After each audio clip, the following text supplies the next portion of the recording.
Mark's in Kansas City. Hey, Mark, welcome to the Ramsey Show. Thank you both. Appreciate it. I'll get right to it. Okay. I've been, I think, what you call dumb. About 5 years ago, I co-signed on a mortgage for my ex-wife. And, yep, she was my ex-wife at the time. Fast forward a couple of years, I've learned that she owes the IRS over $100,000. And they've since filed a lien on her property, probably in the last year and a half to 2 years.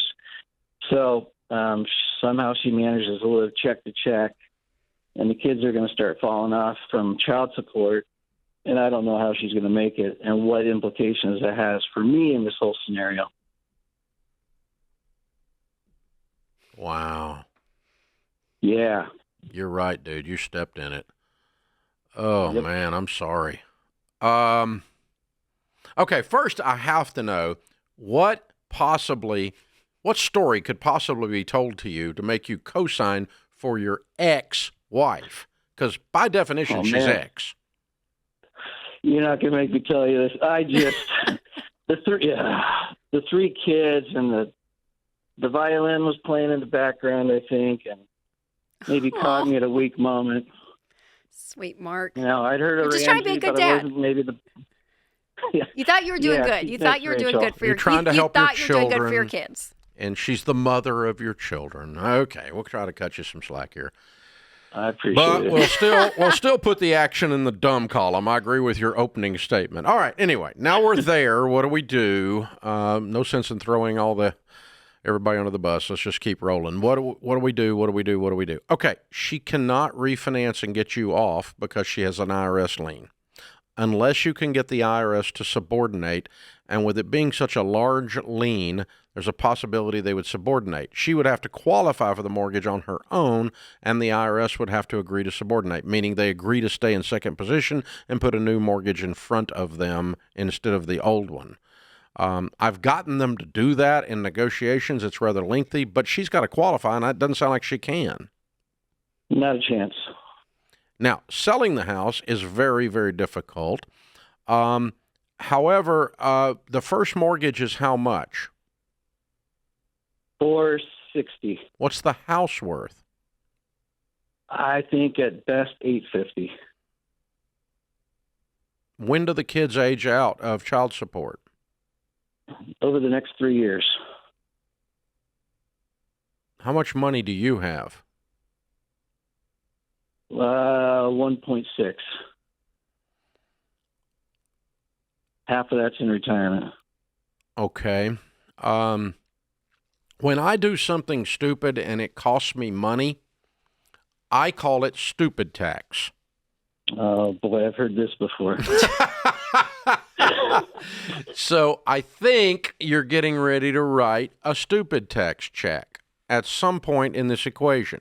Now, sooner rather than later, later rather than sooner, depending on when the kids age out and all that kind of stuff. But let's pretend they aged out and there's no more need for you to have violins in the background in terms of her having this house. I would walk over and say, I will give you $10,000 if you'll sell your house. And then she sells the house. She has enough equity to pay off the IRS, and she gets rid of the mortgage that has you on it, and then she goes and gets her another house with the equity. She gets rid of me, too. That's great. She gets rid of you. You get rid of her. This was the original intent of the whole thing until you stepped in it. Yeah. And you wouldn't push her to sell the house now because of the kids. She could, but I think it's going to be a harder sale, and plus for her to do it. You did this partly to give your kids a better place to live, and they're not aged out yet, right? That's correct. So, I mean, if you do it today, you're putting the kids in the street, too. Correct. But she could make the move today. I don't know what mindset she's in, but I'll tell you what she's probably got. She got an IRS breathing down her neck. She's got a house that she's wondering how she's going to be able to afford when child support drops off. She's worried about this stuff deep down, not on top like you are, but even she feels it in the tenseness across her shoulder blades. Because she's human. We all can see the truck coming towards our car, right? Yes. And so she sees that, and she does not know how to get out. Have y'all had any conversations about it, Mark? You and her? Very little. Okay. We haven't been the greatest communicators. It probably surprises you, but no, but not very much. Okay. Well, No, part of that is she she's buried under stress, She's and it's freaked got out, part of your name on it. Yeah.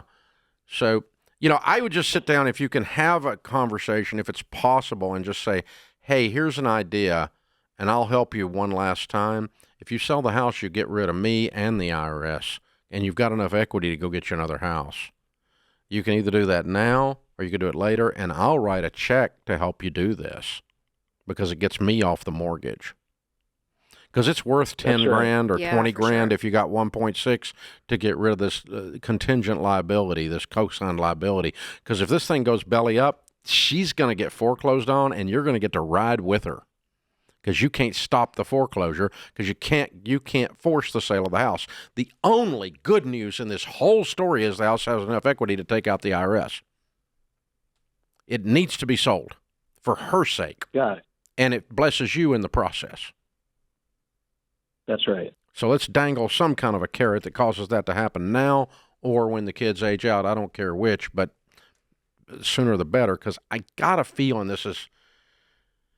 It'll be a relief to her if she understands the math. Whether she is conscious of it or not, she's carrying a load of stress. Oh, yeah. And Dr. John Deloney talks about that when we're in debt, this lack of agency, this lack of autonomy because we're a slave, that she's carrying the weight of that. Well, and he said, and she's living paycheck to paycheck anyways. Yeah.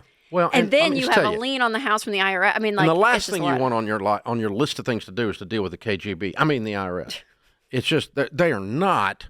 This is not a creditor you want to have. Okay. No. The penalties, the interest, it's just out of control. Their power is virtually unlimited.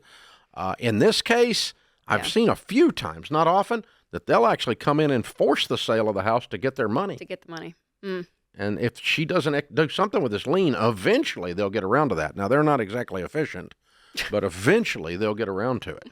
So, but the stress of this is just on everybody. Mm-hmm. So here's an interesting thing. Now, we poked at Mark a little bit. We also gave him a little bit of a break, and we kind of laughed with him and at him both in his presence. So it's all okay, right?